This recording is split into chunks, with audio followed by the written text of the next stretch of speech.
Floppy. Ah.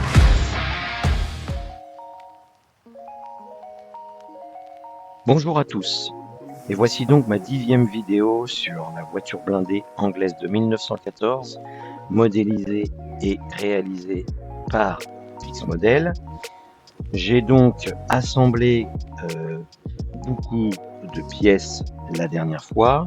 J'ai complété ce coup-ci les deux feux avant qui sont ici, qui sont réalisés d'une façon super intelligente. On a deux éléments principaux, j'allais dire. En fait, le phare et son porte-phare que j'ai préparé et que j'ai peint à l'extérieur de mon verre anglais. Et à l'intérieur, j'ai décidé d'utiliser du liquide chrome de chez Molotov. Voilà. Que j'aime bien, qui me sert essentiellement pour les phares, pour les rétroviseurs. Voilà, c'est du chrome, mais voilà, j'en mets un tout petit peu dans un récipient. Voilà, et voilà, on voit ici là. Et du coup, je viens l'appliquer au pinceau tranquillement. Mais franchement, c'est le meilleur produit que j'ai rencontré. C'est Fifi de chez Euromaquette à l'époque qui m'en avait parlé sur une expo. Et honnêtement, j'ai jamais décroché de ce produit qui est vraiment magique. Donc du coup, j'ai préparé mon phare comme ceci. Ensuite, Pixmodel nous propose également, en fait, pour faire l'ampoule à l'intérieur, ils en mettent 4, il y en a 4 en fait. Alors je vais essayer de vous les montrer. Vous voyez les deux petites billes là à l'intérieur? Elles bougent un peu avec les reflets, voilà. En fait, c'est presque des petites billes, mais il y a bien un point d'accroche pour mettre au fond l'ampoule en fait. Donc du coup, j'ai préalablement sorti deux petites billes. Pareil, j'ai mis les deux petites billes dans une de mes cases là. Et puis avec un feutre de peinture acrylique jaune, je suis venu balader les petites billes tranquillement jusqu'à temps que ça sèche. Une fois que mes billes étaient sèches, j'ai donc collé au fond de mes deux feux les billes. Ce qui fait que du coup, j'ai pu poser ensuite, alors je vais vous montrer, j'ai posé également j'allais dire le pare-brise des phares, des feux, avec ce que nous donne aussi Pixmodel, les petits ronds prédécoupés. Il fallait un petit peu plier, etc. pour le format, pour pouvoir récupérer les deux petits ronds. Et ça s'est très très bien passé. Donc pour l'instant, mon modèle, il est là. Voilà les deux feux. Je vais essayer de vous les montrer. Voilà, hop, hop, hop, avec l'ampoule à l'intérieur. Voilà. Donc je suis très très content du résultat. Voilà, j'ai bien mes feux. J'ai donc aussi également positionné les attaches capot. Donc il en donne aussi également de nombreux, voilà, qui sont tout petits. J'ai préféré les peindre directement au pinceau sur la grappe. Et puis après, je les ai délicatement dégrappés et collés tranquillement à la cyano. Alors c'est vrai que j'ai pas précisé, je colle tout à la cyanolite. Voilà, petit détail, mais qui a quand même son pesant d'or. Pix m'avait offert au moment de l'achat du kit, c'est vrai, ce petit coffret qui contient en fait un applicateur. Alors il y en a plusieurs, avec des pointes, voilà, avec des petites pointes et un manche, on va dire, ce qui permet de venir chercher une goutte qui va se retrouver coincée entre les deux extrémités là, et qu'on peut venir déposer tranquillement. Je m'en suis pas servi pour être honnête parce que j'ai préféré y aller très doucement à la cyano avec des canules euh, soit plastique, voilà, soit plastique comme ceci de colle 21 que je mets au bout, soit celle que vous connaissez en métal. Mais je vous avoue que je préfère vraiment ce genre de choses, moi. C'est, faut vraiment être à la limite, on voit la colle tout doucement et on vient chercher un quart de goutte. Euh, J'expérimenterai quand même son système de gouttes là, qui doit être très bien parce qu'en fait, on gère en fait une seule goutte qu'on voit et qu'on vient poser délicatement. Donc je pense que c'est très très bien. J'ai pas osé, j'ai eu peur sincèrement de risquer de pas le faire correctement. Pour la suite, j'ai donc préparé un petit peu ma figurine, j'ai passé mon jus. Je vais passer des jus là justement. Avant, j'ai préparé aussi, il nous laisse aussi des éléments qu'on peut mettre. Donc il y a des fusils, il y a des caisses et des éléments d'outils, des clés à molette, des choses comme ça. C'est très très petit. Et également des caisses à munitions. Voilà. Comme je pense que je vais mettre dans une des caisses ouvertes à l'arrière, je pense que je vais venir intégrer quelques éléments à l'intérieur. Dans le kit exactement, dans le kit également, pardon, il y a aussi un petit établi, voilà, magnifique, vraiment très sympa, que je ne vais pas utiliser pour le moment. Je l'utiliserai probablement pour une autre série, mais en fait qu'on peut poser avec les outils, avec tout un tas, une mise en situation. Ça aurait pu être dans un garage, par exemple, avec l'atelier à côté, des choses comme ça. Moi, je vais pas l'utiliser. Je l'ai dégrappé quand même parce que je voulais voir à quoi ça ressemblait, comment ça allait se présenter. Puis je pense que je l'utiliserai fortement autrement. Il laissait aussi des pneus vides ou des choses comme ça. Donc on a plein de petites choses qui sont dans le kit, hormis les choix qu'on veut faire, qui sont très sympas, qu'on peut utiliser. Il y a également des jerrycans anglais, du coup, pour le coup, Première Guerre, que j'ai préparé. Alors j'en ai préparé deux à la couleur du véhicule et j'ai préparé un rouge et un bleu. Pareil, le rouge et bleu, je les ai fait au feutre. Après, je les ai vernis tout simplement et j'ai appliqué un jus pour les noircir un peu, pour les rendre un petit peu plus, voilà, un petit peu plus sales, un petit peu plus disparate au niveau de la couleur. Donc c'est très sympa parce que je vais pouvoir en glisser. Alors je sais pas si je vais mettre le rouge et le bleu, je vais voir. Mais je vais les glisser sur les côtés, là entre la roue de secours et la roue arrière, où il y a un emplacement où j'ai vu sur des photos qui mettaient régulièrement ce genre de jerrycan à ces endroits-là. Voilà. La suite, en fait, je vais commencer à préparer les jus. Déjà, je vais faire des jus. Donc je vais les faire des tests sur les caisses que je ne vais pas apposer.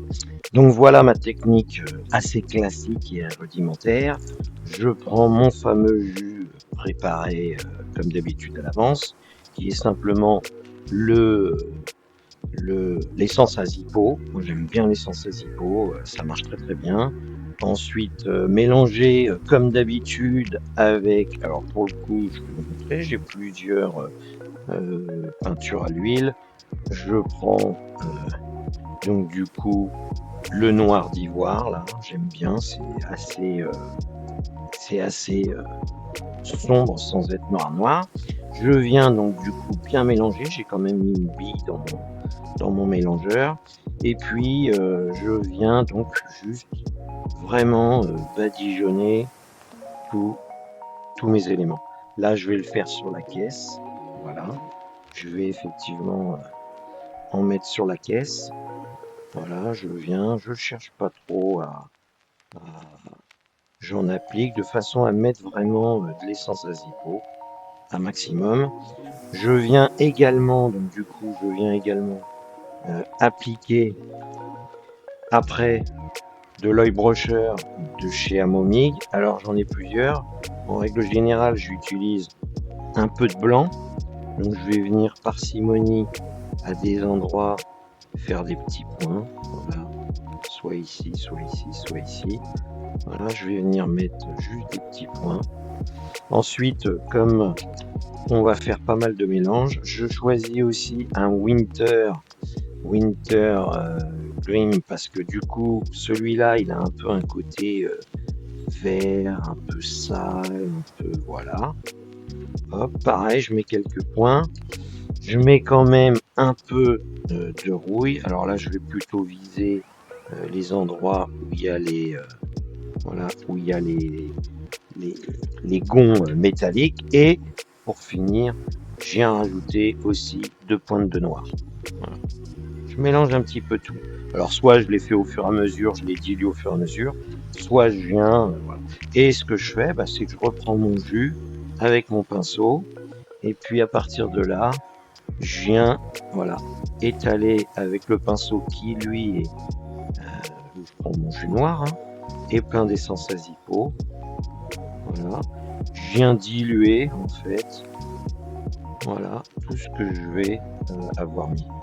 Alors c'est là où on peut jouer en fait sur concrètement le niveau. Si on veut que ça soit très peu sale, eh ben on dilue énormément.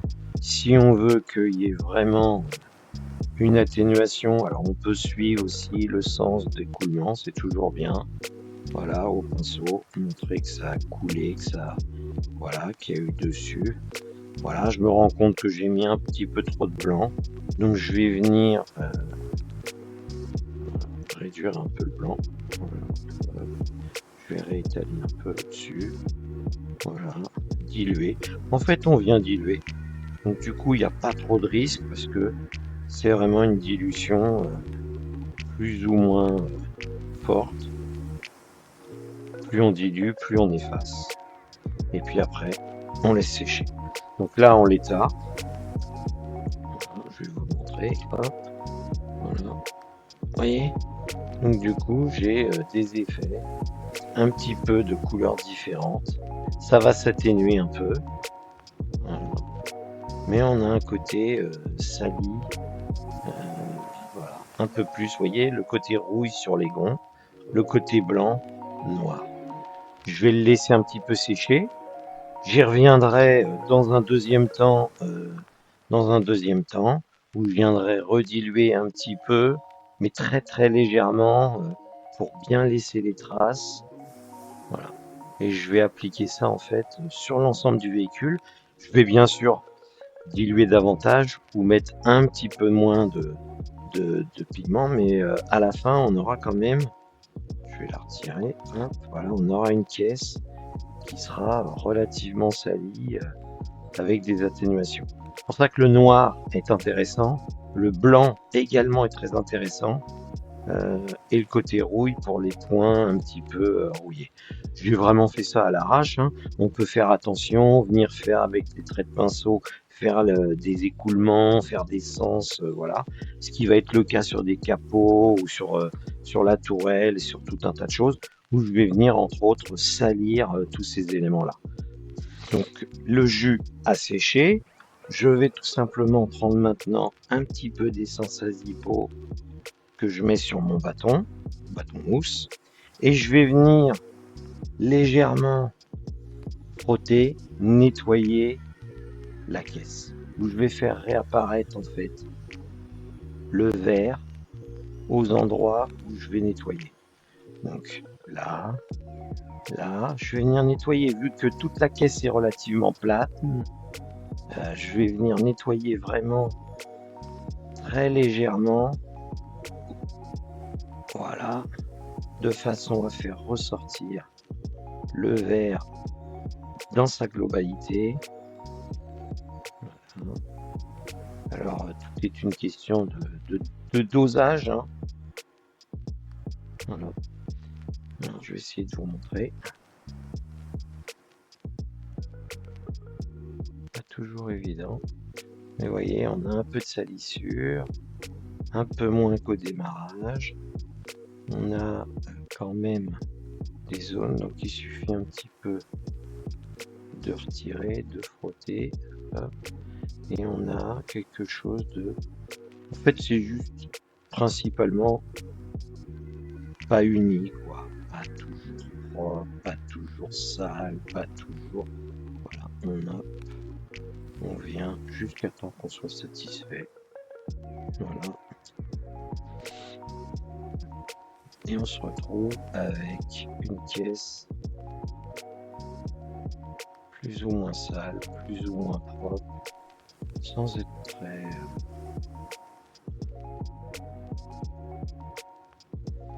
Voilà. Et quand ça fait des vraies zones comme là, on vient, on repasse un petit coup de pinceau, un petit coup de bâton mousse, hop, et on corrige. Voilà. Jusqu'à temps qu'on obtienne le résultat escompté sans avoir de marquage bien défini. Hop, hop, hop.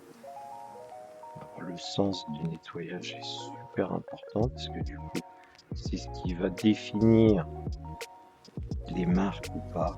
Voilà. Et un petit peu.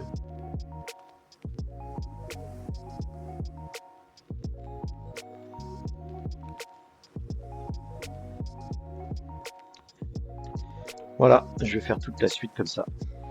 Et donc voici la première étape sur le véhicule du jus. Donc j'ai fait pour l'instant uniquement la tourelle. C'est très subtil, mais bon, à la caméra on voit pas super. Mais il y a des petits effets de salissure, de coulure. Voilà, uniquement sur la tourelle. Voilà pour l'instant. Et je vais faire la suite bien entendu sur le reste du véhicule. Je vous dis à une prochaine vidéo si cela vous plaît de pouvoir suivre la suite, sachant que je vais commencer à préparer la vignette et ses éléments pour pouvoir poser le véhicule dessus. À très bientôt.